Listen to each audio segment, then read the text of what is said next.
Muy, pero muy buenas noches a todos. Espero que se encuentren muy, pero muy bien. Les habla Luis Luker y damos gracias al Señor porque hoy estamos jueves 20 de agosto del 2026. Estamos hoy aquí en esta nueva sesión, ¿verdad? Del estudio bíblico de la congregación de Somos Comunidad Cristiana Gosén. Estamos acá en este hermoso estudio del libro del Apocalipsis, continuando que estamos muy próximos ya o próximos a terminar, ¿verdad?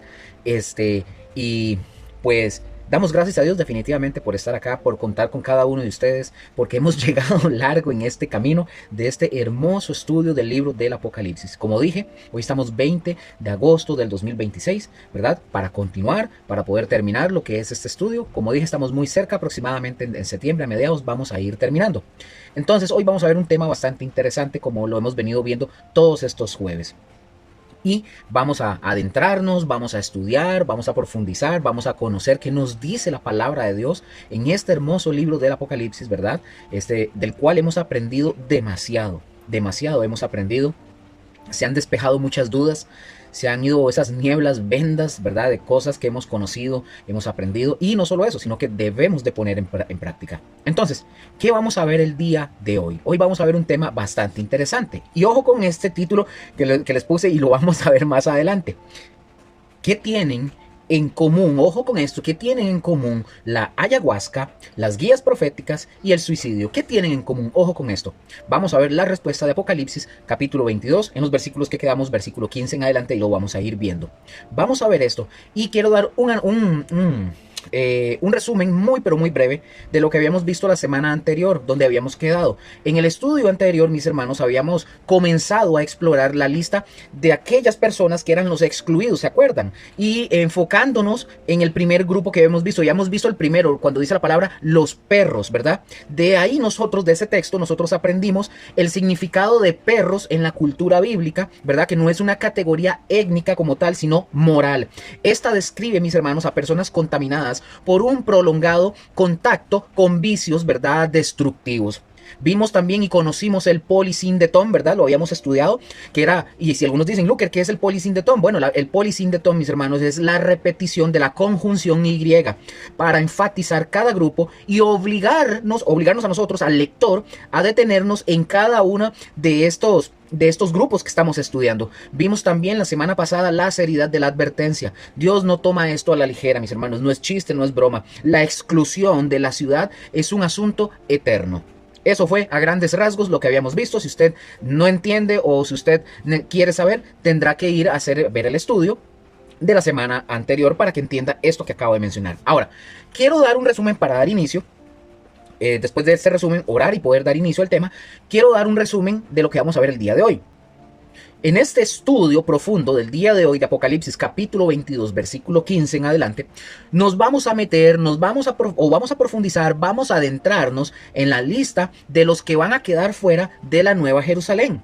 Este es un pasaje solemne, pero es necesario. Y aquí vamos a descubrir el día de hoy, vamos a descubrir lo siguiente. Vamos a descubrir, porque ya vimos el primer grupo, vimos a los perros. Ahora vamos a ver vamos a conocer el significado de los hechiceros, ¿verdad? De los hechiceros, de una palabra griega que es pharmakoi. Y vamos a ver la conexión, ¿verdad? Con la palabra farmacia, la confección, por ejemplo, de pociones y la invocación de espíritus. Vamos a ver también las raíces de la hechicería desde Nimrod y Babel, cómo la torre de Babel no era solo un edificio para los que tienen eso en su cabeza, no, sino un centro de adoración a los astros y a las prácticas ocultas. Vamos a ver hoy, mis hermanos, ejemplos contemporáneos de hechicería. Por ejemplo, la ayahuasca, las prácticas de la nueva era, la New Age, ¿verdad? El chamanismo y las manifestaciones en las iglesias que imitan trances paganos. Eso lo vamos a ver. Quédese si quiere saber. Si usted está en una iglesia donde hacen esto, usted se dará cuenta que es en ese estudio y podrá tener luz. Vamos a ver también, y con nombres y apellidos, vamos a ver el caso de Ronnie Chávez y las guías proféticas de este hombre, cómo la adivinación disfrazada de profecía sigue el mismo patrón de la hechicería antigua. Vamos a ver el significado también de los fornicarios, de la palabra griega pornoi, ¿verdad? La inmoralidad sexual en todas sus formas, y el caso, por ejemplo, de Jezabel en Tiatira, que ya lo habíamos estudiado en algún momento hace un tiempo atrás. Vamos a ver el significado de los homicidas, de la palabra griega phoneis. Vamos a ver la gravedad de quitar una vida y una reflexión sobre el suicidio. Vamos a ver eso también. Vamos a ver el significado de los idólatras, de una palabra griega que es eidolatrai. La idolatría, mis hermanos, no es solo de estatus. La avaricia, el poder, el placer y las personas pueden ser ídolos también. Y vamos a ver también el significado de los que aman y hacen mentira. La diferencia entre un mentiroso ocasional y el que vive en la mentira como estilo de vida. Y vamos a ver también algo muy importante, la gramática de los participios presentes. ¿Por qué, Luker? Porque ama y hace en tiempo presente indican una acción continua y habitual de estos que practican y hacen la mentira. Hoy vamos, como dije, vamos a continuar, como dije, mis hermanos, con la lista en donde habíamos quedado. Entonces, antes de iniciar, vamos a presentar esta noche a nuestro Señor para que todo lo que hagamos y todo lo que digamos sea conforme a su voluntad. Amén. Vengan conmigo. Padre, bendito sea tu nombre. Venimos en esta noche delante de ti, Señor, en acción de gracias, primeramente, por permitirnos llegar hasta este momento, por prestarnos la vida, por darnos la oportunidad de escuchar tu palabra, de conocer tu palabra. Señor, gracias. Gracias. Y pedimos en el nombre de Jesús que tu palabra, Señor, penetre todo nuestro ser, toda nuestra alma y espíritu, Señor. En el nombre de Jesús. No dejes lugar, Señor, vacío en nosotros. Que tu palabra inunde todo nuestro ser. Que esta palabra que hoy vamos a estudiar, Señor, que sea tu Santo Espíritu, Señor, quien nos confronte, quien nos convenza, quien nos indique y nos dirija hacia ti, Señor, en el nombre de Jesús. No permitas que algún estorbo que pueda haber en nuestra vida, Señor, cualquier pensamiento o idea contraria, Señor, nos lleve a nosotros a dejar el plan y el propósito que tú tienes para con nosotros. Ayúdanos a estar alertas y atentos en el nombre de Jesús. Y que todo lo que hagamos y digamos sea conforme a tu voluntad. En el nombre de tu Hijo amado Jesucristo. Amén, amén y amén. Amén. Bueno, mis hermanos, vamos a dar inicio a esta noche de estudio bíblico. Como dije, estamos 20 de agosto del 2026. Entonces, mis hermanos, ya les di el resumen de la semana pasada y vimos un resumen ahorita de lo que vamos a ver el día de hoy o hasta donde podamos alcanzar. Y continuamos, ¿verdad, mis hermanos? Continuamos con la lista. Como dije hace un momento, continuamos con la lista y los grupos, ¿verdad? Que se vuelven más específicos. Ya no son los perros, ¿verdad? Es una categoría general de impureza. Lo vimos la semana pasada. Pero ahora, mis hermanos, vamos a entrar en los pecados concretos que la Biblia condena consistentemente. Ajá, vamos a verlos. ¿Con cuál seguimos ahorita? Con la hechicería. ¿Qué es la hechicería? Bueno, la hechicería es buscar poder espiritual fuera de Dios. Más adelante vamos a ver la fornicación, la inmoralidad sexual en todas sus formas. Luego el homicidio, quitar una vida, sea la de otra o la propia. Vamos a ver la idolatría, dar a cualquier cosa, lugar o persona que solo Dios merece. Y la mentira, amar y practicar el engaño como forma de vida. Y aquí, mis hermanos, antes de iniciar, recuerden que estamos en el capítulo 22, versículo 15, ¿verdad? Ahí estamos de Apocalipsis. Y antes de continuar con todo esto y ya ir viendo versículos, aquí tengo que hacer una pausa en esto que acabo de mencionar, porque estos no son pecados del pasado. Aclaro, no son pecados del pasado. Están presentes el día de hoy, vigentes en cada ser humano. Muchas veces, algunos de estos pecados, o todos estos pecados, muchas veces disfrazados, muchas veces tolerados y aguantados dentro de las iglesias. Por ejemplo, la ayahuasca, las guías proféticas, la pornografía, la idolatría del consumismo, la mentira, ¿verdad? En las redes sociales. Todo eso está en la lista. Y hoy vamos, mis hermanos, a confrontarnos con cada uno de estos pecados. Y quiero aclarar, esto no es para condenar, sino para despertar. Porque la lista, mis hermanos, no es corta, la lista es larga. Pero la sangre de Cristo, mis hermanos, puede limpiar cualquiera de estos pecados. El Señor la puede perdonar y limpiar. Amén. Reitero, la semana pasada, y voy a leerles nada más este versículo para acordarnos, ¿verdad? Versículo 15, de aquí vamos a retomar, ya vimos algo, pero voy a leerles y dice el texto, capítulo 22 de Apocalipsis, versículo 15 dice, de lo que vimos la semana pasada, ¿dónde quedamos? Dice el texto, más los perros, ya vimos este grupo, los perros, la semana pasada. Dice el texto, más los perros estarán fuera, y los hechiceros, los fornicarios, los homicidas, los idólatras y todo aquel que ama y hace mentira. Ok, me detengo aquí. Si ya la semana pasada nosotros vimos el grupo de los perros, ¿cuál continúa? Lo vimos ahorita en el texto, los hechiceros. Y mis hermanos, es el segundo grupo en esta terrible lista. Para quien no sabe, estamos viendo de la lista que dice el mismo texto de Apocalipsis, de los cuales no entrarán, no van a tener entrada al paraíso, a la nueva Jerusalén, no van a entrar. Son este tipo de personas, estas categorías que menciona, son las que no van a entrar. Entonces también menciona el segundo, los hechiceros. Y repito, el segundo grupo, ¿verdad?, que está en esta terrible lista son los hechiceros.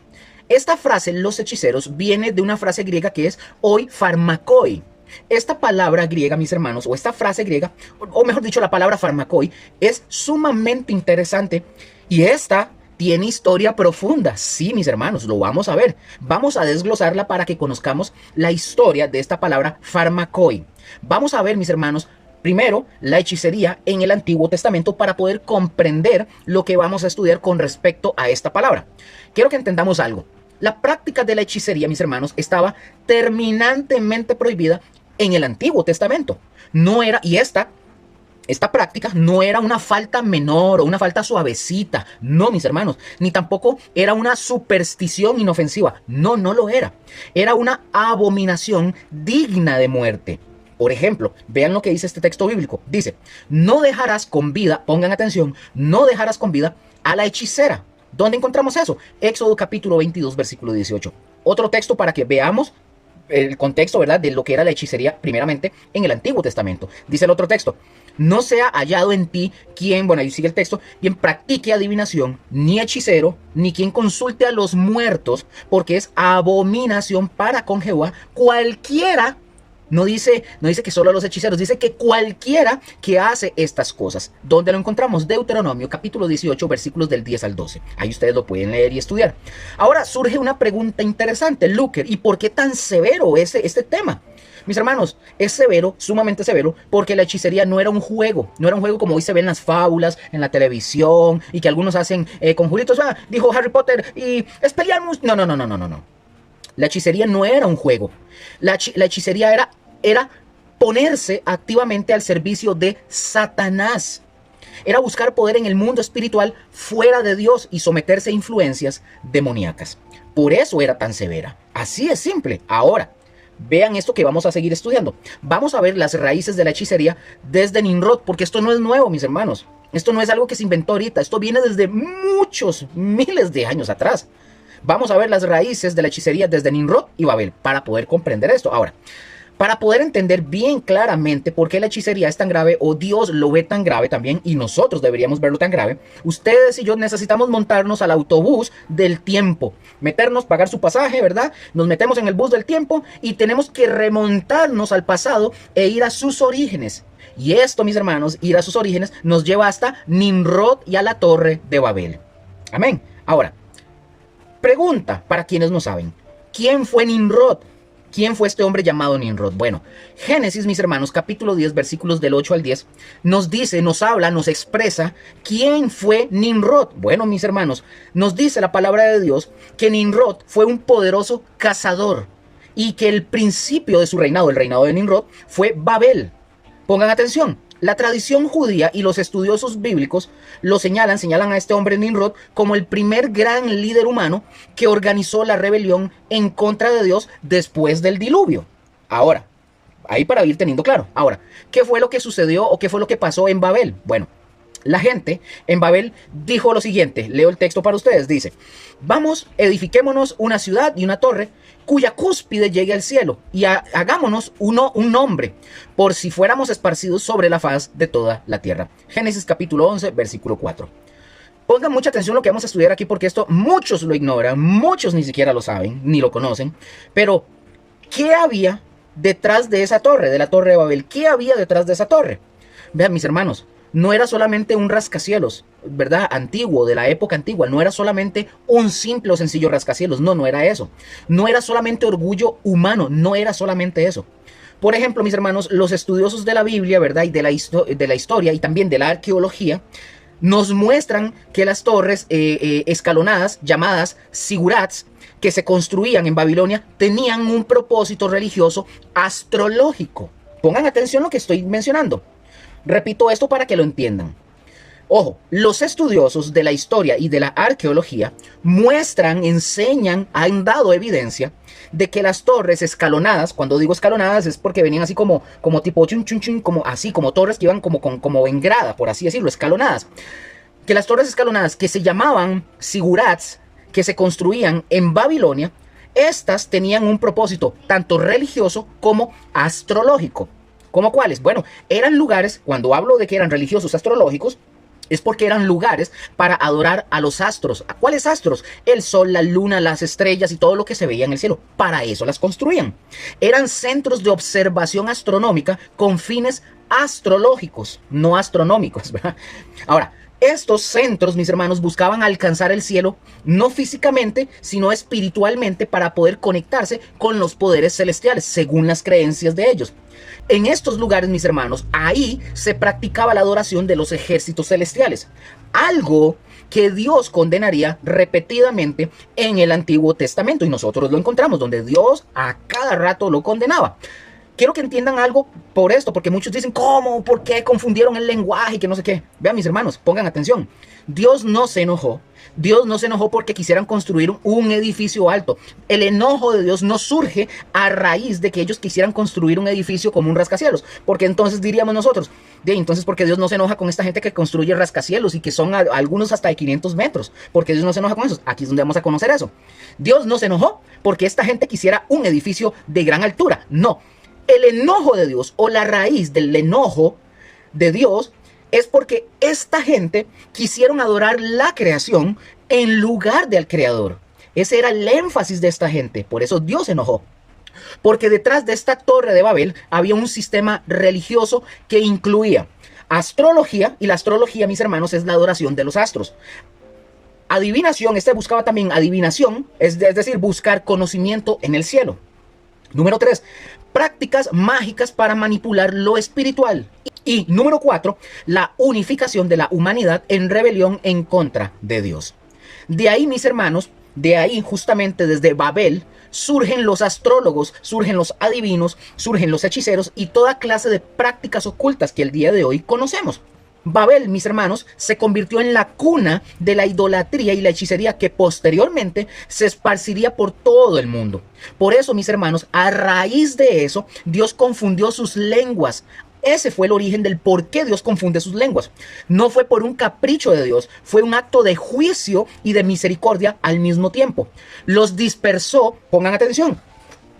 Dios los dispersó para evitar que la maldad se concentrara y que corrompiera aún más a la humanidad. No solamente eso, sino si ustedes recuerdan cuál fue el mandato de Dios, que le dijo a los seres humanos, reproduzcanse y llenen toda la tierra.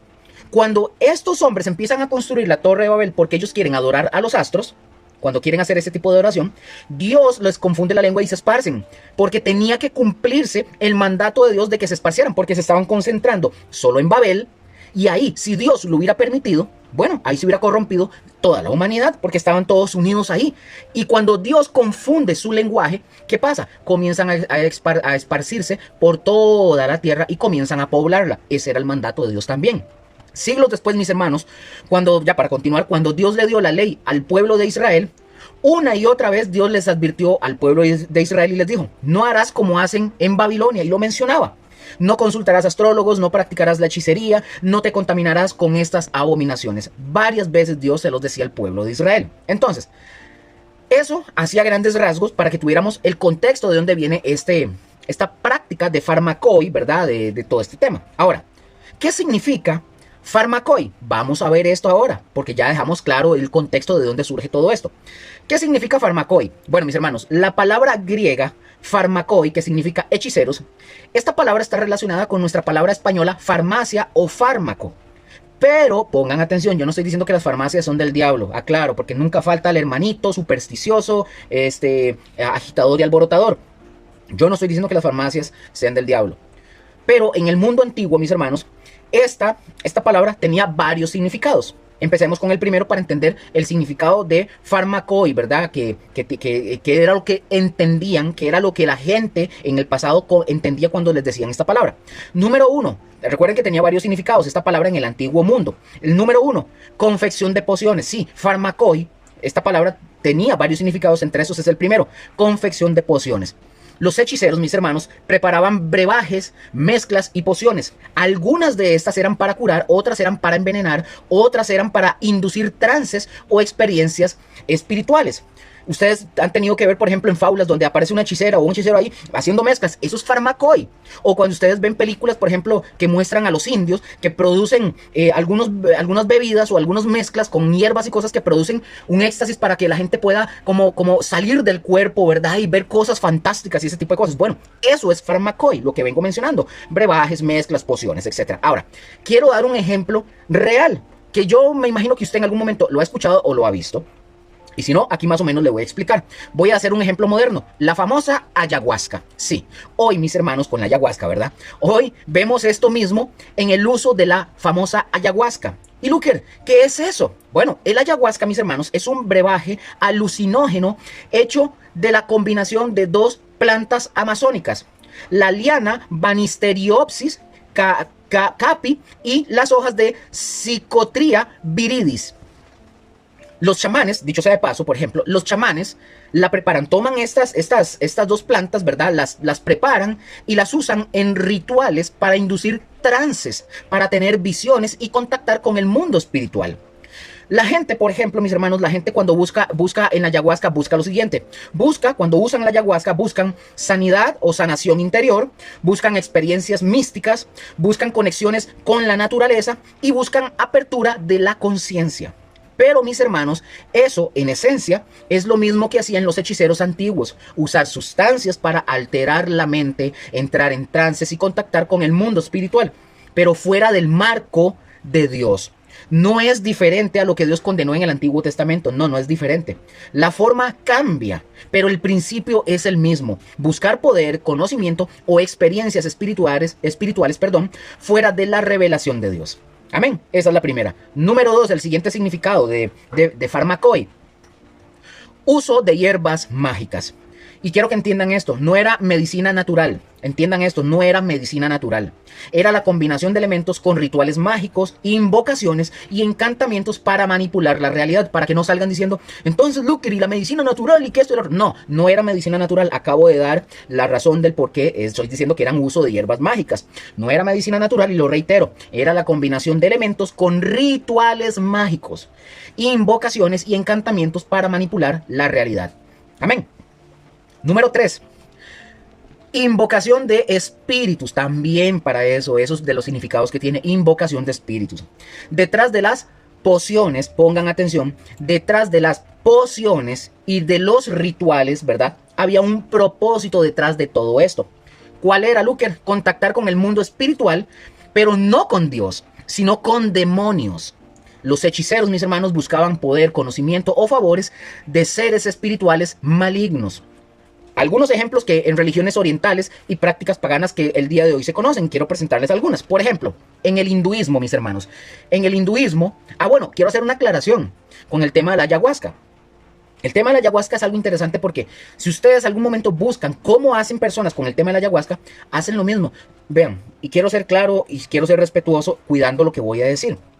La práctica de la ayahuasca, si ustedes lo ven, la gente tirada en el suelo llorando, alguien como encima como orando, otros así con las manos levantadas llorando, otros riendo así, otros brincando en el suelo, haciendo cosas o dando vueltas y todo eso. Es muy similar a lo que hoy se ve en muchas iglesias, ¿verdad? Que son evangélicas, ¿verdad? Muy carismáticas, ¿verdad? En ese tipo de línea y que la gente no sabe. Pero voy a ir diciendo unas cosas que no lo mencioné ahorita con el tema de la ayahuasca. Otra vez voy con el mismo. En el hinduismo, mis hermanos, ¿verdad? Vamos a ver religiones orientales y prácticas paganas, ¿verdad? En el hinduismo, mis hermanos, los devotos entran en trances. Pongan atención a lo que voy a decir. Entran en trances, bailan hasta caer exhaustos, hablan lenguajes extraños y tienen convulsiones que atribuyen a la posesión de dioses como Kali o Shiva. ¿A qué les suena esto parecido? ¿A qué les suena o qué les viene a usted a la mente cuando escuchan esto? Yo les estoy mencionando esto porque los he visto.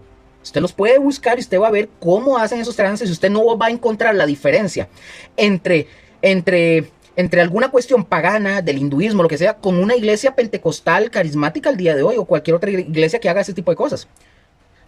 Son similares. Reitero, yo no lo estoy diciendo para ofender, ni para que usted, si usted está en una iglesia, ¿verdad?, pentecostal, usted diga que esa es del diablo. No estoy diciendo eso, estoy diciendo que hay prácticas que usted tiene que notar que no son bíblicas. Repito esto, en el hinduismo, los devotos entran en trances, bailan hasta caer exhaustos, hablan lenguajes extraños y tienen convulsiones que atribuyen a la posesión de dioses como Kali o Shiva. Los rituales de esta gente incluyen invocaciones repetitivas, mantras, diseñadas para contactar con estas deidades. Por ejemplo, en el chamanismo, mis hermanos, de diversas culturas, los chamanes usan tambores, usan danzas y sustancias para invocar espíritus y recibir el poder de estos espíritus. Y esto, mis hermanos, es importante porque hoy, y repito, hoy vemos prácticas muy similares en algunos lugares que se llaman iglesias. Risas incontrolables atribuidas al espíritu, convulsiones en el suelo, lenguajes extraños que no son el don bíblico original de lenguas, vueltas o giros y bailes que inducen trances, personas que caen bajo el poder y que se retuercen.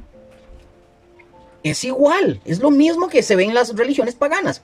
Cuando estas manifestaciones se buscan, mis hermanos, y se inducen, cuando se atribuyen al Espíritu Santo, pero se parecen más a los trances paganos que al fruto del Espíritu, hay que llegar y preguntarse, ¿es esto que estoy viendo o practicando de Dios o es otra cosa? ¿Está en la Biblia o no está en la Biblia? Porque esas prácticas no tienen nada del fruto del Espíritu Santo. El mismo apóstol Pablo advirtió que en los postreros días algunos, dice el texto, prestarán atención a espíritus engañadores y a doctrinas de demonios. Primera de Timoteo 4:1. No todo lo espiritual, mis hermanos, viene de Dios. Hay una espiritualidad falsa, una imitación demoníaca que es contrario a lo verdadero. Amén. Entonces, mis hermanos, vamos a ver ahora sí. Todo esto que acabamos de mencionar tiene que ver con relación que lo que menciona también el Antiguo Testamento. Pero, mis hermanos, entramos a otro punto, porque no podemos quedarnos solo en el Antiguo Testamento. Veamos la hechicería en el Nuevo Testamento. Ahora, pongan atención, el sustantivo hechicería, como viene de una palabra griega, también hechicería, ¿verdad? Viene una palabra griega, que es farmaquía, así, farmaquía. Esta palabra aparece en varios lugares del Nuevo Testamento. ¿Cómo en cuáles, Luque? Aparece en Gálatas 5:20, es decir, la hechicería está en la lista de las obras de la carne, junto con la inmoralidad, la idolatría, los pleitos, etc. La vemos también en Apocalipsis capítulo 9, versículo 21. Los hombres no se arrepintieron de sus hechicerías. La vemos en Apocalipsis 18:23. Babilonia engañó a todas las naciones con sus hechicerías. Apocalipsis 21:8. Los hechiceros tienen su parte en el lago de fuego. Y aquí en Apocalipsis capítulo 22, versículo 15, donde estamos. Los hechiceros están fuera de la ciudad. Amén. Ahí usted puede encontrar lo que dice el Nuevo Testamento también con respecto a esto. Ahora, mis hermanos, vamos a entrar aquí. Vamos a ver la gravedad de la hechicería. Vamos a ver la gravedad de la hechicería. Por si usted está jugando con este tipo de cosas, mis hermanos, si usted cree que esto es una broma, no, no es una broma. Dios lo toma en serio. ¿Por qué es tan grave la hechicería? ¿Por qué está en la lista de los excluidos de la ciudad santa? Vamos a ver por qué. Número uno, porque es una alianza deliberada con Satanás. No, Luke, no, yo lo hago en son de juego. Mis hermanos, para Satanás no hay juegos, para Dios tampoco. Es una alianza deliberada, aunque usted crea que está jugando con Satanás. Porque es una alianza deliberada con Satanás. Los hechiceros, mis hermanos, y eso hay que entender, no existe la magia blanca o la magia negra, punto. Es brujería, es hechicería, es una sola, son de demonios y punto. Los hechiceros, mis hermanos, no son personas que se equivocaron de buena fe. No es como aparecen, ¿verdad? Allá en México, ¿verdad? Esos sanadores que creen que les dan pociones mágicas contra espíritus inmundos. No, es lo mismo. Están en el mismo bando ambas. No está la magia blanca o la magia buena No, mis hermanos, es lo mismo. Los hechiceros no son personas que se equivocaron de buena fe. No son personas que sin querer se tropezaron con algo espiritual. Tampoco. Son personas que activamente se han puesto al servicio de Satanás. E incluso conozco cristianos que han viajado y que han ido a México, que dicen ser cristianos y que van y se hacen esas lavativas espirituales. No me pregunte, que yo digo, ¿cómo puede ser posible? Sí, así hay. Estas personas, ¿verdad?, que estoy mencionando de los hechiceros, buscan poder, buscan conocimiento y experiencias en el mundo demoníaco, no en Dios. Entonces, ¿qué quiero decir, mis hermanos? No es un error inocente, es una alianza deliberada con el enemigo de Dios, a viva voz, abiertamente, aunque digan que no. Número 2, ¿por qué es tan grave la hechicería? Número 2, porque reemplaza a Dios como fuente de poder. Entonces, en lugar de depender de Dios, mis hermanos, el hechicero busca poder en espíritus malignos. En lugar de orar, hace conjuros. En lugar de confiar en la providencia, consulta astros y adivinos. Es un rechazo práctico de la soberanía de Dios. Amén. Número 3, están también como los que hacen y andan consultando muertos y visitan tumbas. Todo eso tiene que ver también. Número 3, porque engaña a las personas. La hechicería, mis hermanos, no solo daña a quien la practica, sino que engaña a otras personas, porque esta promete soluciones que no pueden dar. Ofrece poder que destruye, desvía a las personas del camino de Dios. Eso es lo que hace. Amén. Número 4, porque tiene raíces en la rebelión original de Babel, como ya lo vimos. Como ya usted y yo vimos, mis hermanos, la hechicería no es algo que apareció de la nada, no apareció de la noche a la mañana. Tiene su origen en aquella torre de Babel, donde la humanidad, mis hermanos, decidió unirse para adorar a los astros y buscar poder en la creación en lugar del Creador. Desde Babel, esa semilla, mis hermanos, de rebelión se esparció por todo el mundo, tomando diferentes formas en cada cultura. Astrología, adivinación, magia, hechicería, chamanismo, póngale el título que usted quiera. Es lo mismo. Número 5, porque Dios la declara abominación. Una y otra vez, mis hermanos, desde el Éxodo hasta el Apocalipsis, mis hermanos, Dios declara que la hechicería es abominación. No es que haya cambiado de opinión, entiendan, Dios no ha cambiado de opinión. Es que desde el principio Dios sabe que esto destruye a la humanidad y aleja a la humanidad de Él. Amén. Entonces, otra vez, volvemos a Apocalipsis, ¿verdad? Para ver a los excluidos de la ciudad. Ahora, por eso, mis hermanos, los hechiceros están en la lista de Apocalipsis 22:15.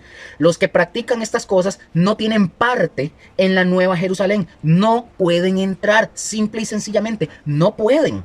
Pero hay esperanza. Para aquellos que dicen, no puede ser, hay esperanza. Sí, en Hechos 19:19, muchas de las personas que practicaban hechicería se arrepintieron y quemaron sus libros de magia. Ajá, lean el texto. Fueron transformados por el evangelio y se convirtieron. La pregunta aquí no es, ¿has practicado hechicería? La pregunta no es, ¿has practicado hechicería? No, sino, ¿te has arrepentido? Esa es la pregunta que sí debes de responder. ¿Te has arrepentido? Hoy, mis hermanos, el día de hoy, la hechicería no siempre viene con varitas y calderos y con una bruja con un sombrero de pico y haciendo... No, o con un brujo con una joroba y un ojo tuerto. No. La hechicería, mis hermanos, el día de hoy viene disfrazada de horóscopos y de astrología. Querer conocer el futuro sin Dios. Viene en cartas del tarot y la lectura de las cartas. Viene en rituales de santería o de umbanda. También viene disfrazada de amuletos y objetos de buena suerte. Viene también en forma o disfrazada de consultas a adivinos o a psíquicos. Viene como en prácticas de la nueva era, con cristales, con energías, canalización de espíritus y todo ese tipo de cosas. Viene también con el ayahuasca y con otros brebajes como chamánicos, ¿verdad? Como el peyote, hongos alucinógenos o el yagé, usados para tener experiencias espirituales. Viene con prácticas hindúes de trances, invocaciones repetitivas, posesiones rituales, también con este tipo de cosas como el yoga y todo este tipo de cosas. Y tristemente, mis hermanos, tengo que decirlo así, tristemente, manifestaciones en algunas iglesias que imitan este tipo de fenómenos. ¿Cuáles? Risas, convulsiones, giros, gritos, lenguajes extraños inducidos.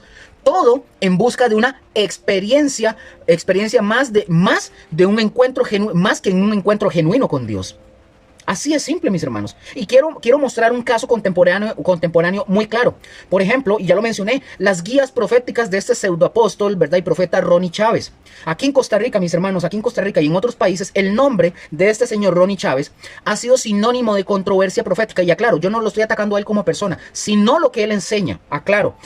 Este autodenominado apóstol y profeta se ha popularizado por las llamadas guías proféticas. No sé si usted las ha visto o si usted las ha consumido, por así decir. Documentos donde supuestamente Dios le revela a él, ¿verdad?, lo que sucederá el año venidero, desde eventos mundiales hasta situaciones personales. Ahora, aquí surge una pregunta porque alguien me la puede hacer. Luker, ¿qué tiene que ver esto con la hechicería el día de hoy? Bueno, ¿por qué tiene que ver con esto? Porque es adivinación disfrazada de profecía.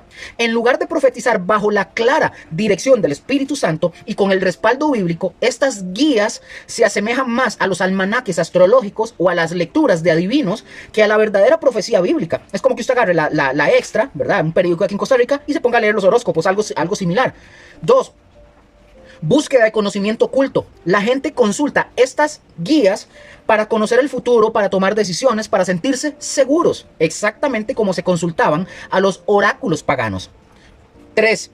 Manipulación espiritual. Muchas de estas profecías, mis hermanos, de estas profecías, crean dependencia en las personas que necesitan la nueva guía cada año para saber qué hacer en ese año.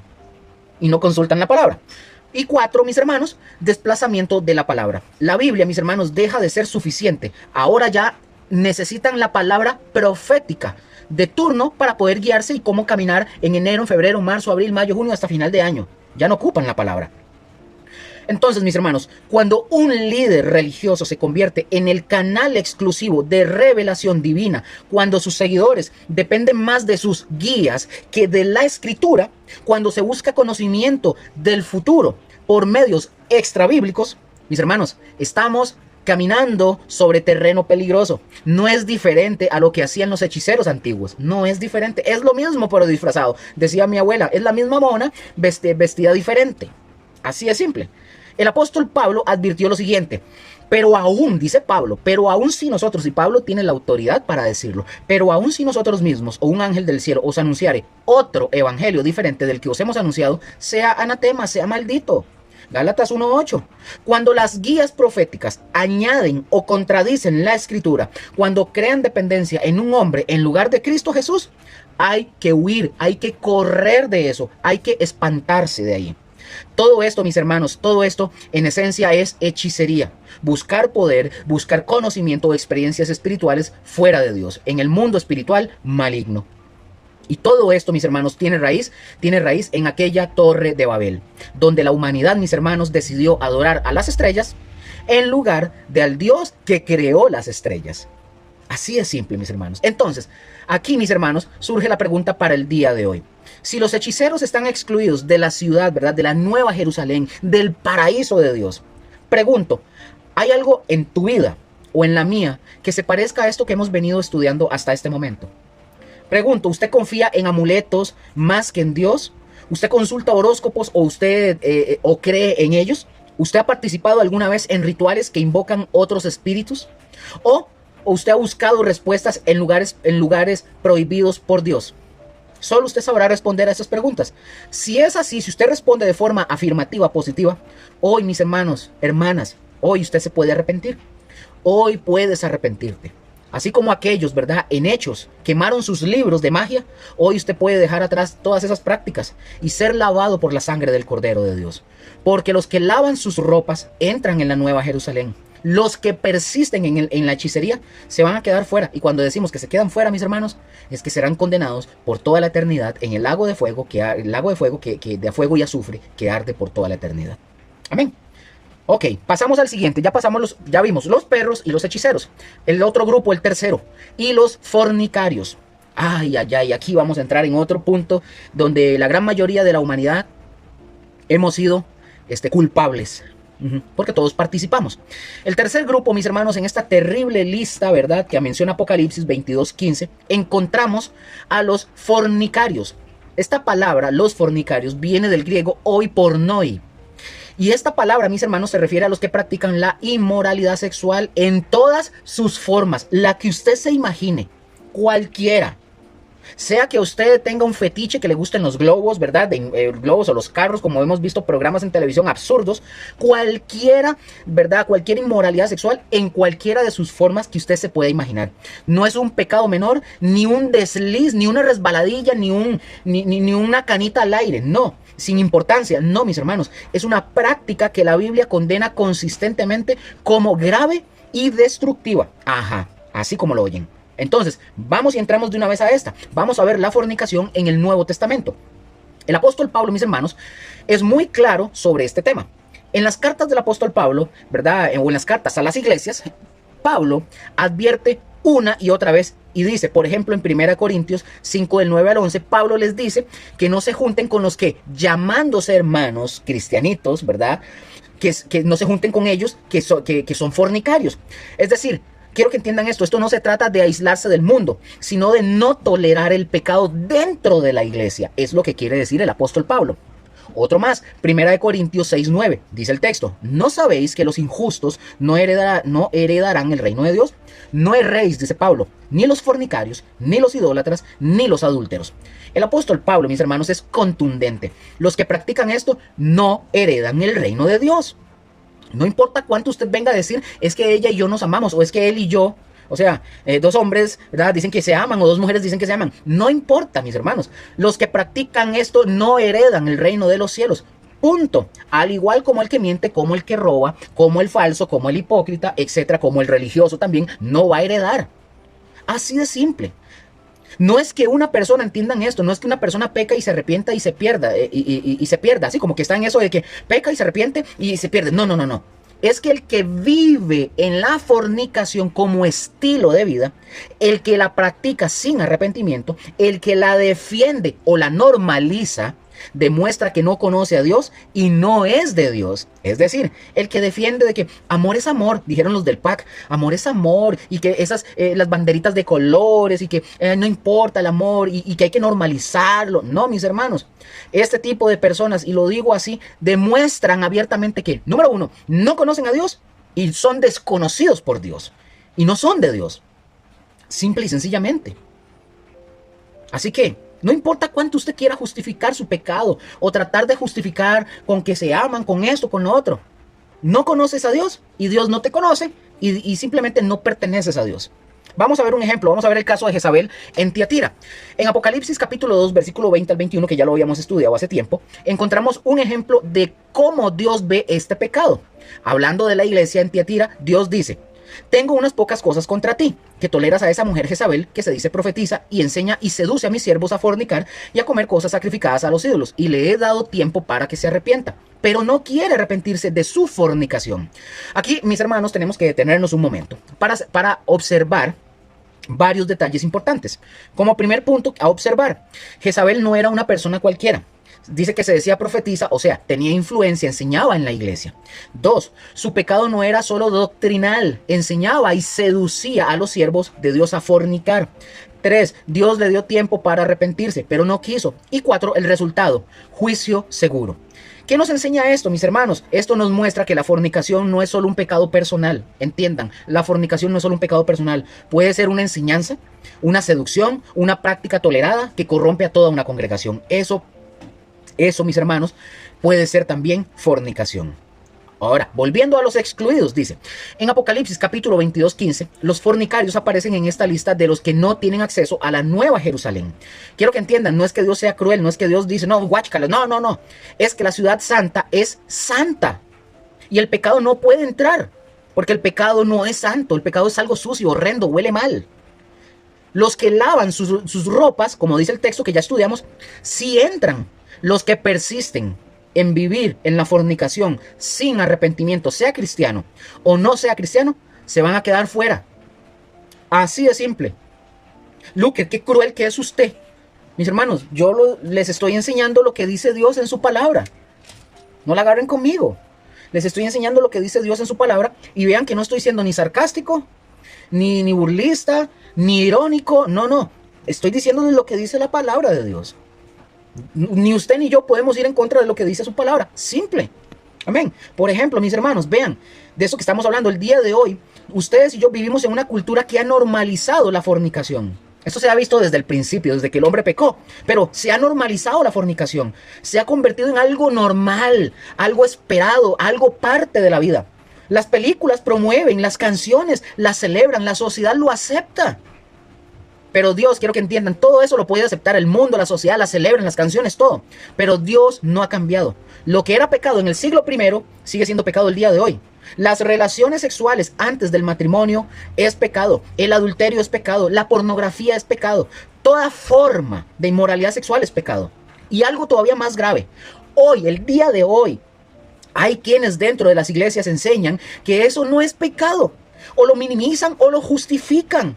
Como Jezabel en Tiatira, seducen a los siervos de Dios, ¿verdad?, a practicar la inmoralidad sexual. Pablo fue claro, no erréis, o sea, no se engañen. Los que practican tales cosas, estos no heredarán el reino de Dios. Les comento un ejemplo. No voy a decir quién es. Si la persona ve esto, por favor, y sabe de qué estoy hablando, vean, no estoy diciendo nombres, solo pongo un ejemplo. Viene una persona que dice que es cristiana y tiene un familiar que vive en unión libre. Vive en unión libre. Tuvo una hija o un hijo con esta persona. Esta persona con la que vive, ¿verdad? Es una persona que está todavía, ¿verdad? Está como en el registro civil, aparece todavía como casada. Pero él vive con esta persona, ¿verdad? Está casada, no se ha divorciado de su primer esposo, porque no se ha divorciado, viven juntos, es una mezcolanza. Está pasando unos problemas esta persona que está con esta mujer, está pasando unos problemas, unas situaciones muy difíciles. Y la persona que me está comentando esto dice y se expresa y dice, yo le pido a Dios que lo ilumine, para que tenga el Espíritu Santo, venga y lo ilumine, por el amor al Señor. Eso es desconocimiento de lo que enseña la palabra de Dios y de cuál es el carácter de Dios. Dios no va a poder iluminar a esta persona porque esta persona en primera instancia no quiere nada con Dios. En primera instancia, esta persona no quiere nada con Dios, no quiere reconocer a Dios, no quiere dejar sus malos caminos y convertirse a Dios y establecerse como debe de ser.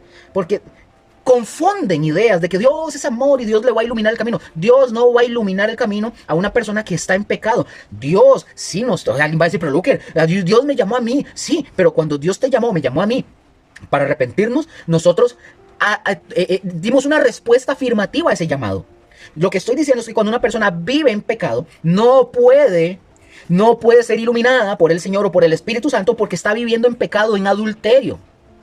Esta persona primeramente tiene que reconocer su pecado, venir a los pies de Cristo y ordenar su vida para que pueda ver. Pero yo lo que digo es, una persona como en este caso, este ejemplo, lo primero que debería de hacer una persona que dice ser cristiana es decirle a la persona o también orar y decirle a la persona, usted necesita arrepentirse, usted necesita a Cristo ya antes de que la situación romántica, amorosa con esta persona se mejore. Lo primero que tiene que arreglar es su interior, su alma, su espíritu, nacer de nuevo. Es lo primero. No esperar a que venga supuestamente Dios o el Espíritu Santo y le diga qué rumbo tomar para tomar buenas decisiones. ¿Cómo las va a tomar si no es hijo de Dios? Y aquí quiero darle un consejo a usted.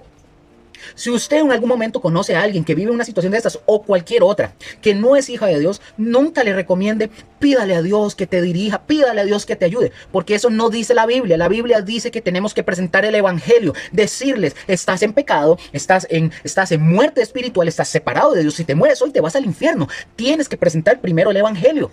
¿Cómo le vas a decir perdón? Y se lo estoy diciendo a usted que es cristiano. ¿Cómo usted le va a decir a una persona que está en alcoholismo, que es borracho, que es un ladrón, que es un asesino, que es un violador, que es un adúltero, que es un fornicario, que es un mentiroso, todo lo que usted quiera imaginarse? ¿Cómo le vas a decir? Pídale a Dios para que Dios te dirija, para que Dios te dé sabiduría, si ni siquiera le has presentado primero el Evangelio para que sepan cuál es su condición de vida. Digámoslo en un caso hipotético, supongamos que si usted le dice, Dios te va a ayudar, y la persona resulta que se reconcilió con la mujer o con el hombre que está viviendo en adulterio, en fornicación o en unión libre. Viven para toda la vida, ahora sí, hecho es un amor, una mezcolanza, besitos para abajo y besitos para arriba, hacen una familia. Se mueren, ¿a dónde terminan? Se fueron al infierno. Claro, vivieron una vida hermosa, ¿verdad? En fornicación toda la vida, hermosa. Unos ejemplos de familia, un ejemplo de hombre, trabajador, esforzado, la mujer sumisa y etcétera. Pero se murieron y se fueron al infierno porque nunca les presentamos el Evangelio. Primero se presenta el Evangelio, se les presenta el Evangelio. Si se arrepienten y se convierten y ahora sí ordenan sus vidas y deciden casarse, estoy dando un ejemplo, ¿verdad? Deciden casarse y hacer las cosas bien como debe ser, van a vivir su vida, sí, como cualquier familia, como cualquier matrimonio, altos y bajos, pero el día que mueran, si mueren con Cristo, van a tener el gane, van a ir a tener vida eterna, van a irse con el Señor. Pero eso es malo. Decir a una persona que está, mira, es que Dios te ama, es que Dios, pídale a Dios que le ayude a salir adelante. Presente el Evangelio por el amor al Señor Jesucristo. Pero Luker, es que si lo digo así, la gente le voy a caer mal y me van a desplazar. Pues que te desplacen. Si usted es hijo de Dios, usted ya tiene que conocer que la palabra de Dios dice que nos van a rechazar, nos van a desplazar, no nos van a querer. Si usted es un hijo de Dios que dice, o usted es un cristiano que dice ser hijo de Dios y está ahí medio tembeleque, siga diluyendo el mensaje. Pero si usted es un hijo de Dios de verdad, tu familia te va a abandonar, te van a tachar de hipócrita, de legalista, te van a excomulgar de la familia, del trabajo, de lo que sea, hasta tu propia familia en tu casa, por obedecer a Dios. Pero parafraseado, como dice la palabra, es mejor primero obedecer a Dios antes que a los hombres. Y aclaro, no estoy diciendo que hay que desobedecer las leyes, esto es un contexto diferente. En fin. Para continuar, es un ejemplo que le quiero decir, por favor, no le diga a la gente que usted sabe que no son cristianos, que Dios lo va a ayudar y que Dios le va a abrir puertas. Presente el Evangelio del arrepentimiento. Hay que mostrarle a la gente, como dice la palabra, cuál es la condición en la que están. Lo que la ley dice, para que puedan venir a la gracia. y puedan recibir al Señor. Amén. Entonces la pregunta para hoy, con todo esto que hemos venido estudiando: si los fornicarios, mis hermanos, están excluidos de la ciudad, pregunto, ¿hay algo en tu vida que se parezca a esto que hemos venido hablando? ¿Vives en una relación sexual fuera del matrimonio o en unión libre? ¿Consumes pornografía? ¿Has normalizado el pecado sexual en tu vida? ¿Usted justifica la inmoralidad con argumentos modernos? ¿O usted ha sido cómplice de enseñanzas que promueven todo esto? Si es así, mis hermanos, hoy usted nuevamente, como lo dije ahora, usted puede arrepentirse. Dios no te echa fuera si te arrepientes. Al contrario, mis hermanos, como al hijo pródigo, ¿verdad? Dios te va, así como al hijo pródigo, Dios te va a recibir con los brazos abiertos, va a correr hacia ti si te arrepientes. Pero si usted quiere persistir, si usted no quiere arrepentirse, si usted defiende su pecado o el pecado de los demás, entonces el destino es claro. Tranquilo, hágalo, nadie te va a juzgar, relájese, haga lo que usted quiera. El destino es claro para usted. No es que Dios te va a mandar, es que usted es el destino que usted quiere y eligió. Va a estar fuera de la ciudad, porque los que lavan sus ropas entran a la ciudad. Los que persisten en la fornicación, en todo el sentido de la palabra, van a quedar fuera. Así es simple. Amén. Sigamos con el siguiente grupo: los homicidas. Ay, este punto también es delicado, mis hermanos. Este es un punto delicado. Y los homicidas. El cuarto grupo que encontramos en esta terrible lista de Apocalipsis son los homicidas, que viene del griego hoi phoneis. Esta palabra, mis hermanos, esta palabra se refiere al que comete asesinato, al que mata a alguien que no puede defenderse, al que derrama sangre inocente. La Biblia, mis hermanos, es clara y consistente en considerar esto. Número 1, primera de Pedro 4:15. Pedro advierte, ojo, Pedro advierte que ninguno de los creyentes debe sufrir como homicida. Número 2, Apocalipsis 21:8, los homicidas tienen su parte en el lago de fuego. Y número 3, que estamos ahorita, Apocalipsis 22:15, los homicidas están fuera de la ciudad santa. Ahora, quiero tocar un tema que es crucial por el amor al Señor, y quiero que entiendan, esto es un tema muy delicado, el tema de el suicida. Pongan atención, por favor, y quiero que aquí, no solamente si usted no está pasando algún tipo de problemas, así como con este tipo de pensamientos, usted puede conocer a una persona que tal vez tenga esta tendencia. Por favor, escuche esta parte. Ojo, ahora bien, aunque el texto, y quiero aclarar esto, aunque el texto bíblico no menciona explícitamente al suicida, nosotros el día de hoy vivimos en una época donde este tema del suicidio es necesario abordarlo con mucha claridad, especialmente porque algunos líderes reconocidos, pastores, han enseñado cosas que no son bíblicas. Ahora, pregunto, y por favor presten atención a esto: ¿qué relación hay entre el homicida y el suicida? ¿Cuál relación hay entre estos dos? Bueno, el homicida, mis hermanos, atenta contra la vida ajena. Eso es el homicida. El suicida, mis hermanos, atenta contra la vida propia. Eso es la diferencia. Ahora, en ambos casos hay una misma realidad. Son diferentes, pero en ambos casos hay una misma realidad. Un ser humano se atribuye el derecho de quitar una vida, algo que solo le pertenece a Dios. Veamos lo que la Biblia enseña sobre la vida para entender este punto. La vida, mis hermanos, no es nuestra para disponer de la vida nuestra como usted y yo queramos. La vida es un don de Dios. Es decir, usted no puede hacer lo que usted le da la gana. Por ejemplo, Dios da la vida. Génesis capítulo 2, versículo 7. También en Hechos 17:25. Dios, mis hermanos, es quien la sostiene. Colosenses 1:17. Dios es quien tiene la autoridad para quitarla. Deuteronomio 32:39 y Job 1:21. Por ejemplo, el sexto mandamiento dice así: no matarás. Éxodo 20:13.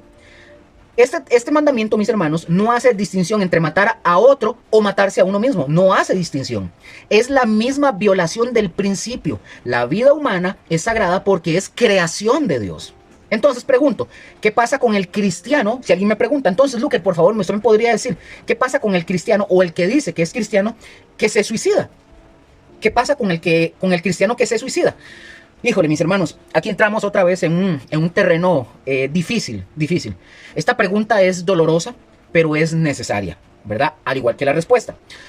Y esta, mis hermanos, hay que responderla con mucho cuidado, y quiero ser muy delicado con esto, pero sin especular más allá de lo que la Biblia dice, pero también no quiero ocultar la verdad, porque no quiero. Primero, en primera instancia, veamos lo que usted y yo no podemos decir. Repito, veamos lo que no podemos decir. Ustedes y yo, mis hermanos, no podemos asegurar, porque no podemos asegurar que todo suicida se pierde automáticamente, porque no conocemos el estado del corazón en sus últimos momentos, no lo sabemos. Tampoco, mis hermanos, podemos asegurar que todo suicida se salva. Es que no podemos decir ni que se salva ni que se perdió, no podemos, porque la Biblia no enseña eso, no lo enseña. Segundo, veamos lo que sí sabemos. Pongan atención, lo que sí sabemos. Número 1, el suicidio es pecado, mis hermanos. ¿Por qué, Luker? Porque es quitar una vida y la vida es de Dios. No hay forma de endulzar esto, mis hermanos, perdónenme, pero no hay forma de endulzarlo. No hay manera de endulzar esto. Esto es una violación grave del mandamiento, como lo vimos de Deuteronomio. Número 2, el pecado no se justifica por la condición mental. Una persona puede estar deprimida, angustiada, desesperada, y esto explica por qué hizo lo que hizo, pero no lo justifica delante de Dios, mis hermanos. La palabra de Dios no dice no matarás a menos que estés muy triste. No dice eso. Número 3, la salvación es por gracia, pero la fe se evidencia en las obras. Una persona verdaderamente salva, pregunto, ¿puede llegar a ese extremo de quitarse la vida? Es posible, pero es un terreno peligroso de afirmarlo. La fe verdadera produce frutos y uno de ellos es la esperanza aún en medio del dolor. Y número 4, no tenemos derecho, mis hermanos, a declarar el destino eterno de absolutamente nadie.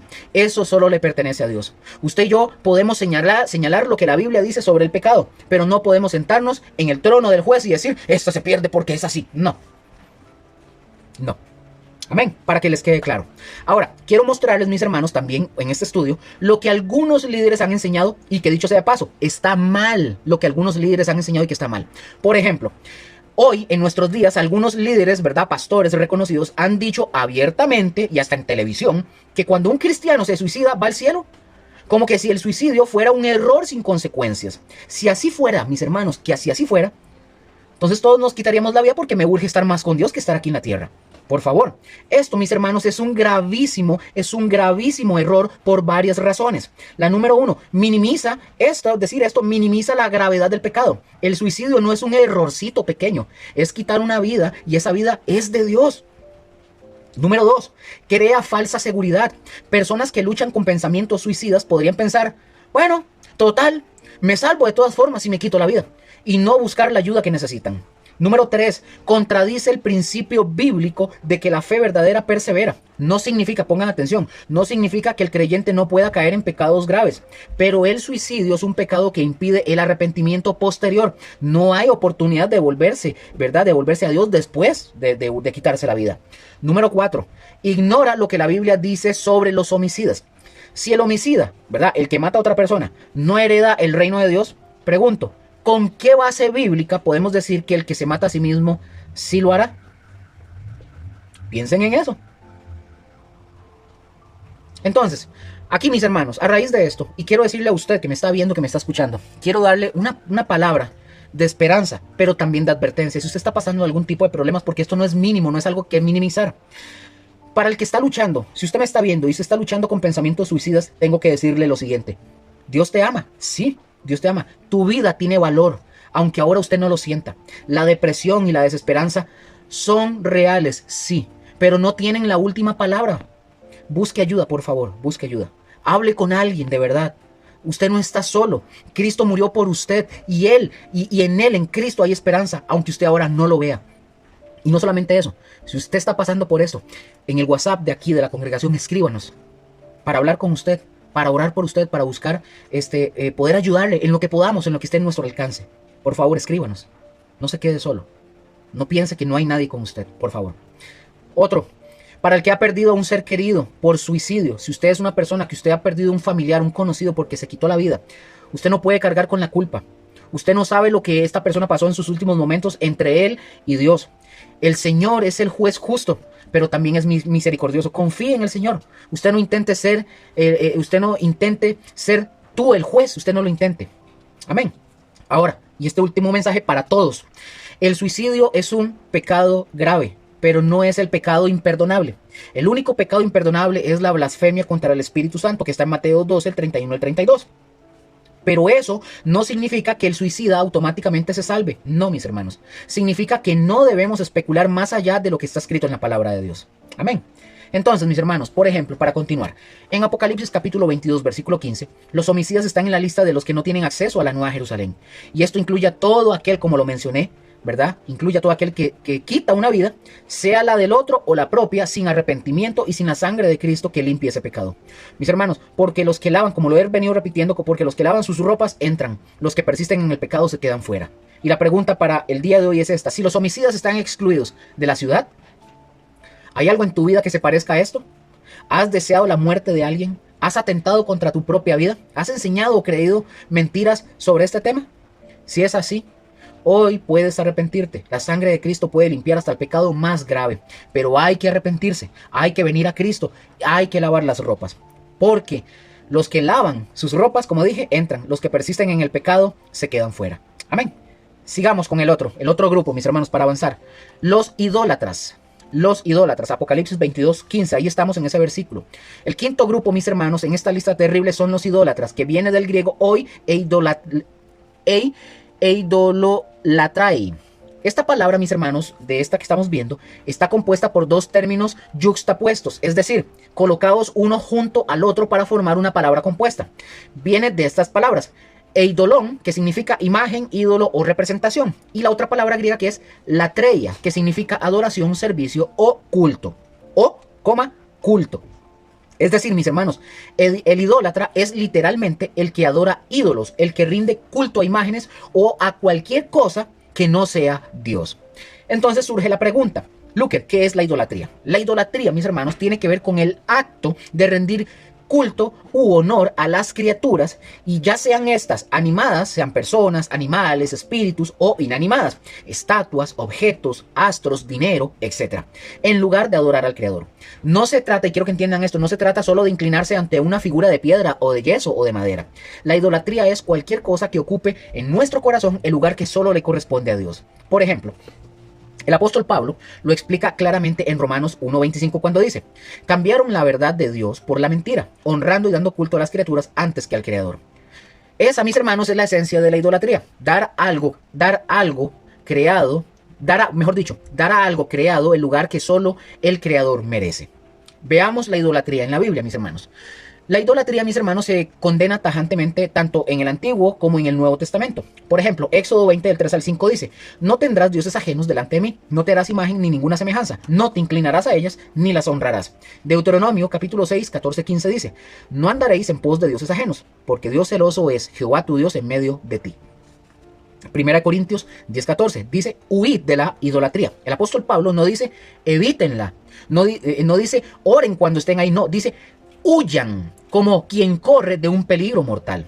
En el Nuevo Testamento, mis hermanos, la idolatría aparece repetidamente en las listas de pecados que excluyen del reino. Por ejemplo, 1 Corintios 5 del 10 al 11, ¿verdad? Los idólatras están entre los que no deben ser parte de la comunión de la iglesia si persisten en su pecado. 1 Corintios 6:9 dice: ¿no sabéis que los injustos no heredarán el reino de Dios? No erréis ni los fornicarios ni los idólatras. 1 Corintios 10:7 dice: no os hagáis ídolos o no os hagáis idólatras como algunos de ellos, o sea, refiriéndose a Israel en el desierto. Efesios 5:5: ningún fornicario o inmundo o avaro que es idólatra tiene herencia en el reino de Cristo y de Dios. Aquí Pablo conecta la avaricia con la idolatría.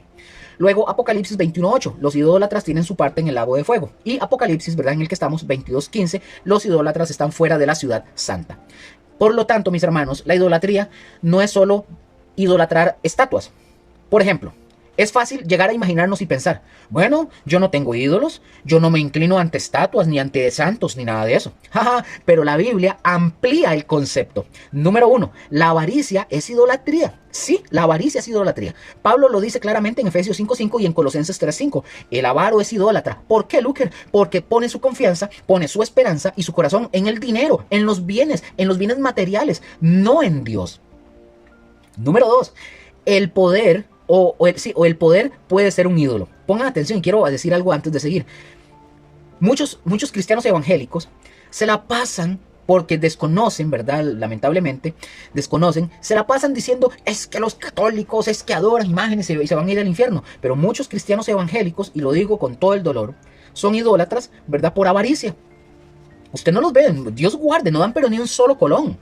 No dan nada, adoran el carro, adoran el dinero, adoran sus estudios, que nadie venga, adoran su casa, el dinero, ¿verdad? Ponen su esperanza en el dinero, en que están estudiando, que están en la universidad, en la cuenta bancaria, porque son avaros, es idolatría. Así que si usted es cristiano y está en esa condición, deje de estar señalando a aquellos que evidentemente sí también es un pecado, pero deje de estar señalando porque puede ser que hayan cosas peores que usted o yo hacemos y nadie las ve, pero son peores.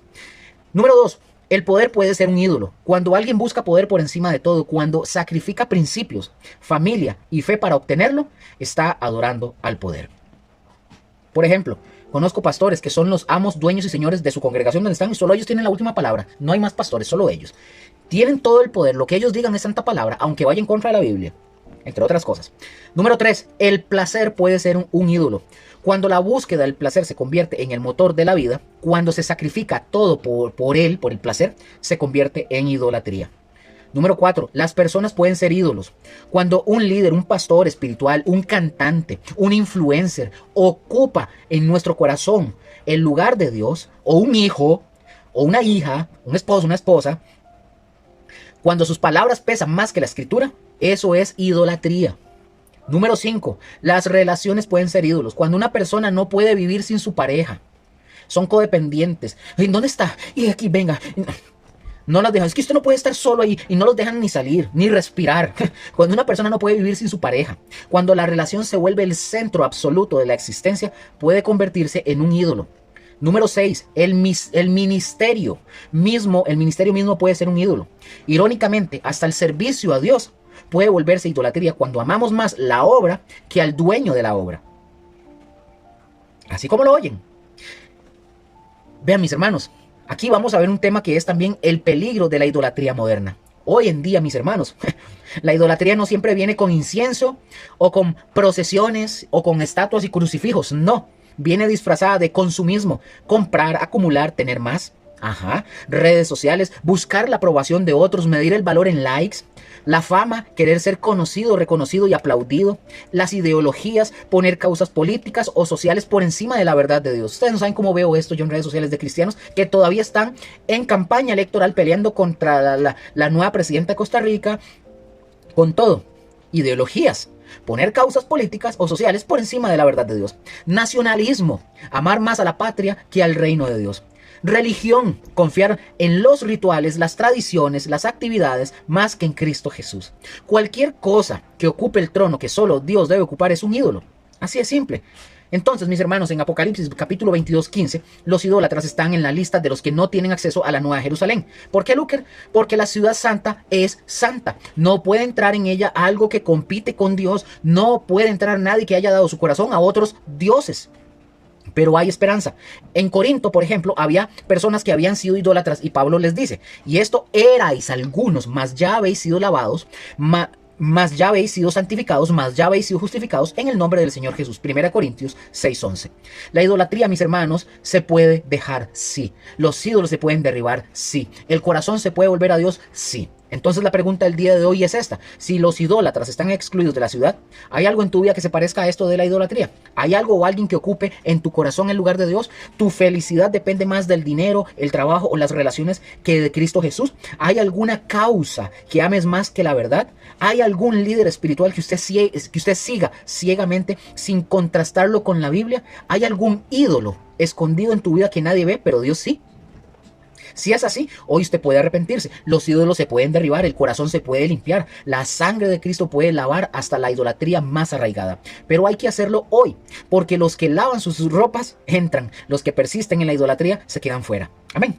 Y el siguiente que vemos en el versículo 15, y todo aquel que hace y ama la mentira. El último grupo, mis hermanos, en esta terrible lista para ir terminando, es todo aquel que ama y hace mentira. Apocalipsis 22:15. Esta frase, mis hermanos, es especialmente importante porque no habla solo de alguien que dijo una mentira una vez y ya. No, habla de una forma de ser, un estilo de vida. Aquí vamos a conocer, mis hermanos, como les había dicho al inicio, vamos a ver los participios presentes y vamos a verlo con la explicación gramatical. En el texto griego, mis hermanos, ustedes y yo encontramos palabras claves. Por ejemplo, la palabra ama. Ama. Esta palabra en el griego viene del griego filón, que es un participio presente del verbo fileo, que significa amar y tener afecto. Y la otra palabra clave que encontramos es hace, que en el griego viene de la palabra griega que es poión. Así, poión, suena como pollón, pero no, es poión, que es un participio presente del verbo poieo. Ajá, poieo, que significa hacer o practicar. Ahora, preguntarán algunos, Luker, ¿qué significa que sean participios presentes? Bueno, lo voy a explicar con mucha calma. Número 1, ¿qué es un participio? Para que aprendamos, ¿qué es un participio? Como usted y yo ya hemos visto, un participio es una palabra que tiene sabor a verbo, pero funciona como adjetivo. Esta describe a alguien por la acción que realiza. Eso es un participio. Número 2, ¿qué significa el tiempo presente en un participio? El tiempo presente, mis hermanos, indica una acción continua habitual que se repite. No es algo que se hizo una vez y ya, no. Es algo que caracteriza a la persona. Eso es lo que significa el presente en un participio. Número 3, ¿qué nos dice esto sobre los mentirosos? Punto 1, no se refiere al que mintió una vez y que se arrepintió, porque yo he mentido, mis hermanos, y me he tenido que arrepentir, y mira, Señor, perdón, porque mentí, hice tal cosa y me arrepentí. No, esto se refiere al que mintió, esto no se refiere al que mintió una vez y se arrepintió. No se refiere tampoco al que cayó en una mentira y pidió perdón, como les di mi ejemplo. Se refiere al que ama la mentira, al que practica, ¿verdad? Al que la practica como una forma de vida, es un deporte, al que habita en la falsedad. En lenguaje más simple y sencillo es esto. Son personas para quienes mentir es tan natural como respirar. No solo mienten de vez en cuando, aman mentir, disfrutan engañar, hacen de la falsedad su herramienta favorita. Así de simple. Y a raíz de esto, veamos el origen de la mentira. Bueno, la Biblia, mis hermanos, es muy clara sobre de dónde viene la mentira. Veamos este texto. Dice el texto. Dice, vosotros sois de vuestro padre el diablo, y los deseos de vuestro padre queréis hacer. Ojo, queréis hacer. Él ha sido homicida desde el principio y no ha permanecido en la verdad porque no hay verdad en él. Cuando habla mentira, hablando del diablo, de suyo habla, porque es mentiroso y padre de mentira. Juan 8:44. Jesús mismo lo dijo, Satanás es el padre de la mentira. No hay verdad en Satanás. Cuando Satanás miente, habla de lo suyo propio. La mentira, mis hermanos, no es un invento humano. No, mis hermanos, es una herencia, ni es un invento del patriarcado. Olviden, sáquense de esas de la idea. Ni de la política, ni nada de eso. Es una herencia del diablo. Es el lenguaje del reino de las tinieblas. Entonces, aquí hay que ver el contraste con Cristo. Frente al padre de la mentira, ustedes y yo tenemos a Cristo. Dice el texto, yo soy el camino y la verdad y la vida. Juan 14:6. Jesús no es solo alguien que dice la verdad. Jesús es la verdad misma. La verdad no es un concepto, abstracto para él. Para Jesús es su esencia, su naturaleza, es su ser. Por eso, mis hermanos, los que son de Cristo, los que somos de Cristo, amamos la verdad, vivimos en la verdad, hablamos la verdad, no podemos habitar en la mentira. No podemos. Como dice primera de Juan 2:21, ninguna mentira procede de la verdad. Entonces, veamos la mentira en los postreros días. El apóstol Pablo, mis hermanos, advierte que en los últimos tiempos habrá un gran engaño. Dice el texto, con todo género de engaño de iniquidad para los que se pierden, por cuanto no recibieron el amor de la verdad para ser salvos. Segunda de Tesalonicenses 2:10. La mentira, mis hermanos, la mentira no es un pecado más, es una señal de quien no ha recibido el amor de la verdad. Si no ama la verdad, ¿cómo puede amar a Cristo, que es la verdad? Si usted dice ser cristiano y usted no ama la verdad, ¿cómo puedes decir amar a Cristo si la verdad es Cristo? Dios, mis hermanos, Dios no le va a dar entrada a nadie que ensucie la santa ciudad con la mentira. Y la mentira es sucia, la mentira ensucia, la falsedad contamina, el engaño es incompatible con la presencia de Dios. Solo tendrá acceso allí lo que ha sido purificado por la sangre del Cordero. Y parte de esa purificación es ser transformados en personas de verdad. Los mentirosos empedernidos no entran. Los que aman el engaño se quedan fuera. Los que hacen falsedad su estilo de vida no heredarán el reino de Dios. Y la pregunta para el día de hoy con respecto a esto es si los que aman y hacen mentira están excluidos de la ciudad. ¿Hay algo en su vida o en la mía que parezca esto? ¿Usted y yo mentimos habitualmente? ¿Has hecho del engaño una herramienta para conseguir lo que usted quiere? ¿Amas la verdad o te sientes cómodo con la mentira? ¿Hay áreas en tu vida donde la falsedad reina? Solo usted lo podrá responder en su casa, donde usted está. Si es así, y responde que sí a todo, hoy usted puede arrepentirse. La sangre de Cristo puede limpiar hasta la última mentira más arraigada, pero hay que dejar la mentira y abrazar la verdad. Porque los que lavan sus ropas entran, los que aman y hacen mentiras se quedan fuera. Amén. Y termino con esto, mis hermanos. Hoy hemos recorrido una lista que debería de hacernos temblar a cualquiera de los que lea esto o leamos la palabra con honestidad, o los que veamos este video igual con honestidad. Hemos visto a los hechiceros, personas que buscan poder espiritual fuera de Dios, que se alían con el mundo demoníaco, que confían en pociones, amuletos y rituales en lugar de confiar en el Creador. Hemos visto que esto no es cosa del pasado.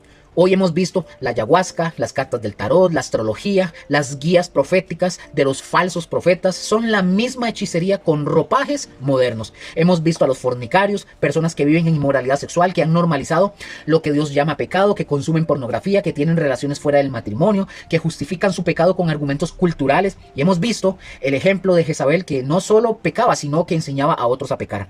Hemos visto a los homicidas, personas que quitan la vida, sea la de otra o la propia. Y hemos hecho una pausa sumamente dolorosa pero necesaria para hablar del suicidio, no para condenar a los que han pasado por ese dolor, sino para advertir que quitar una vida, cualquier vida, es violar el mandamiento de Dios, y para ofrecer esperanza a los que luchan en ese sentido. Dios te ama, tu vida tiene valor. Busquen ayuda, por favor. Hemos visto también a los idólatras, personas que adoran cualquier cosa menos a Dios, y hemos visto que la idolatría no es solamente de estatus. El dinero, el poder, el placer, las personas, las ideologías, incluso el ministerio pueden convertirse en ídolos. Cualquier cosa que ocupe el trono de Dios en nuestro corazón es un ídolo. Y vimos también a los que aman y hacen mentira. No los que mienten ocasionalmente y se arrepienten, sino los que han hecho de la mentira su forma de vida. Los que aman el engaño, los que no pueden vivir sin falsedad. Mis hermanos, esta lista es aterradora, porque sin Cristo Jesús todos nosotros estaríamos en estas listas. Pero gracias a Dios hay esperanza. En Hechos 19, mis hermanos, los que practicaban hechicería quemaron sus libros y se arrepintieron. En Corinto, los que habían sido fornicarios, idólatras y adúlteros fueron lavados, santificados y justificados. En la cruz, mis hermanos, en la cruz del Calvario, el ladrón homicida fue perdonado y entró en el paraíso. En la iglesia, mis hermanos, los mentirosos pueden aprender a amar la verdad. Así es simple. La sangre de Cristo, mis hermanos, puede limpiar todos esos pecados. Pero hay una condición. Hay que lavar las ropas. Hay que arrepentirse. Hay que venir a Cristo. La pregunta que este pasaje nos deja es simple y directa. ¿Dónde estás tú el día de hoy? ¿Dónde estás tú? Y es aquí, para terminar, es donde tengo que hablar directamente al corazón. Directamente al corazón. Quizás usted me está viendo y escuchando el día de hoy. Usted tal vez ha visto reflejado en alguna de estas listas o en todas.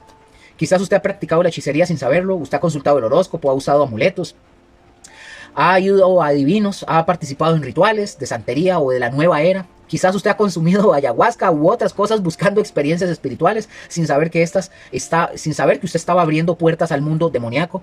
Quizás usted está viviendo o ha vivido en fornicación, tiene una relación sexual fuera del matrimonio o consume pornografía regularmente y ha llegado a pensar que todo el mundo lo hace y que Dios no se fija en estas cosas.